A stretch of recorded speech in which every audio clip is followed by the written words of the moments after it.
Carissa was always a lot of fun. And one thing that I remember the most that's a contrast from her now is she was the one in the family that would eat anything that was put in front of her. It didn't matter what it was. If Mom cooked it, she was going to eat it.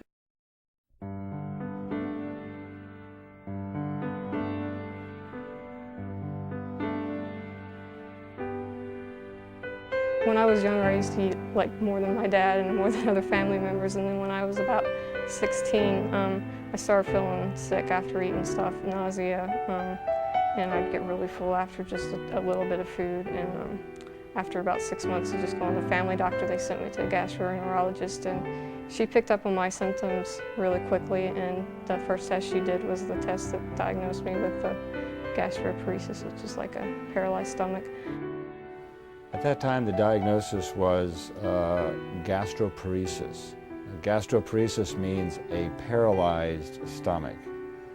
The stomach is a muscle, and it has work to do as we ingest food, empty the food, and in a stomach that has gastroparesis, this muscular work simply doesn't happen. These neuromuscular problems of the stomach range from just a rhythm problem and a little bit of emptying problem all the way to where the stomach has like no rhythm or a very destructive rhythm, so that the muscle itself can't contract. And in addition, in some patients, the muscle is weak anyway. So you might consider like an iceberg, and at the tip of the iceberg are the patients who have almost continuous nausea. They cannot eat regular food, or they vomit and get quite ill. They cannot maintain their weight. They cannot ingest enough calories to hold their weight, so they steadily lose weight. This is the tip of the iceberg, kind of most severe cases, and this is the kind of case that Carissa has. Not long after I got diagnosed, I got really depressed and I was really depressed for about 3 years. You know, and finally come to the realization that this isn't going to go away like they said it would.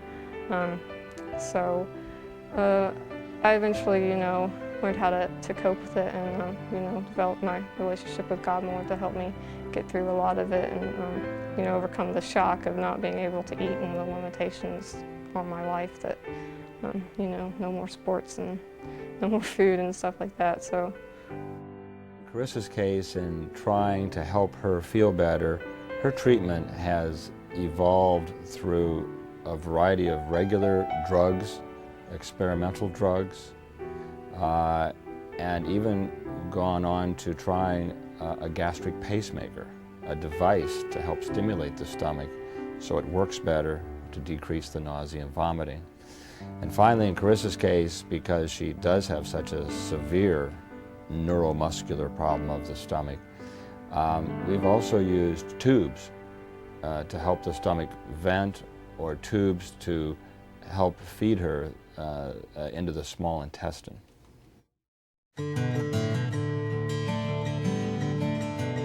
Very hard when I was going to college because I was an art major, which required, you know, a lot of physical work, like you know, ceramic sculpture, painting, anything like that takes a lot of energy, which I was low on to begin with. So I had a lot of trouble completing my work by the time I was supposed to, and I slept a lot more than most students, and you know, doctor's appointments, meds, and hospitals, and but I loved college anyway. Actually, it's the best years of my life, honestly, even battling this at the same time. My friends and professors and everybody were just really supportive and tried to help me any way they could. When Carissa left to go to Messiah, we were helping her move things into her new dorm room. It was kind of scary. Even being the younger sister, I was afraid of how well she'd be able to take care of herself. I had been there on the occasions where she had passed out or had other problems where she wasn't able to care for herself at that point. And I was really nervous that something like that would happen and that no one would know. Well, I started being able to overcome my bitterness to God during one Powerhouse my sophomore year. I think it was only the second one I'd ever been to. And they started singing, "Lord, I offer my life to you. Everything I've been through, use it for your glory." And I just broke down and cried, and I just realized that I had been really selfish and that I had been so focused on myself. And there was an immediate change. I mean, it was like instant, and my attitude was different, and that's when I really started, you know, my grades in college even shot up, my motivation, you know, increased, and I was really able to start focusing on how I could use it to help others. We were amazed at the way she was able to go through Messiah and graduate with her class, especially being an art major and all the projects.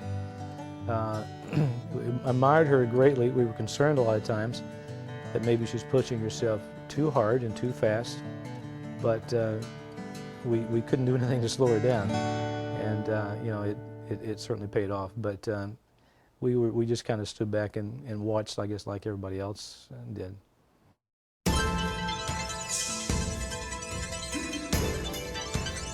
I really think that GPAC started long before Carissa would ever say that it did. I think the vision for it and the desire for it started probably on the very first day that we met someone else that had gastroparesis. We met Sherry Milburn at the University of Virginia Hospital.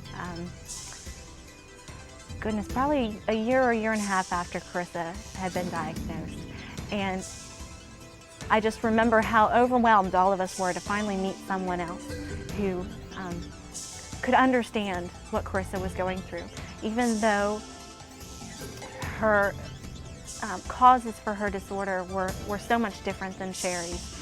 The fact that they could relate on any small level as to what they'd had to go through with not being able to eat and feeding tubes and all the various things that they'd had to face. It was really something that I think was inspirational to Carissa. We had talked for a long time about how there had to be other people out there. It couldn't just be us.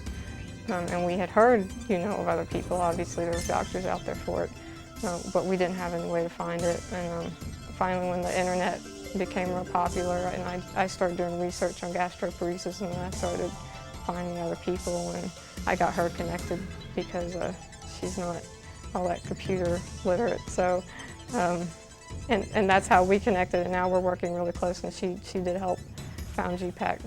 She was one of the first people involved, so, and that's been good for her as well as, other people.